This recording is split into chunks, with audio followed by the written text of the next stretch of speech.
রাত পহলেই ষষ্ঠ দফার ভোট। তার আগে শুক্রবার সকাল ৮টা নাগাদ বিষ্ণুপুর কেজি ইঞ্জিনিয়ারিং কলেজে ডিসিআরসি সেন্টারে ধীরে ধীরে পোলিং পার্সেন্টরা এসে উপস্থিত হয়েছেন।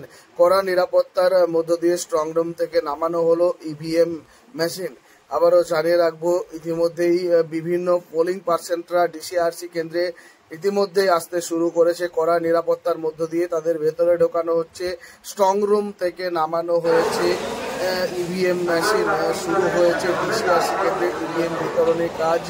এরপর পোলিং পার্সেন্টরা বিভিন্ন কেন্দ্রে যাবেন। প্রথমে পোলিং পার্সেন্টের প্রিসাইডিং অফিসার এবং first polling officer mobile registration করছেন। তারপরেই যে সমস্ত ডিসি কেন্দ্র রয়েছে সেই ডিসি কেন্দ্র থেকে নিজেদের দায়িত্ব বুঝে নিচ্ছেন পোলিং পার্সেন্টরা।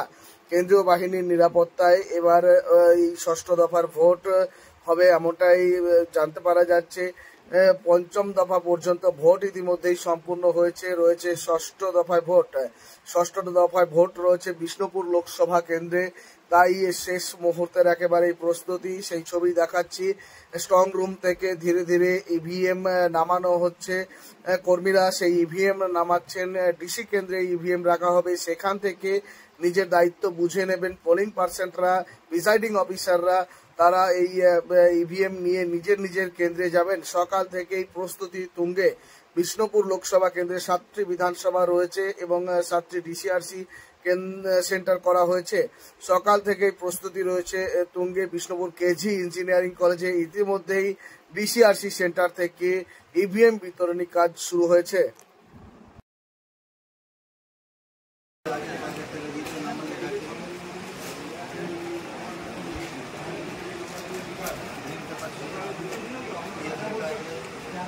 ভিতরে তো নাম্বার আছে।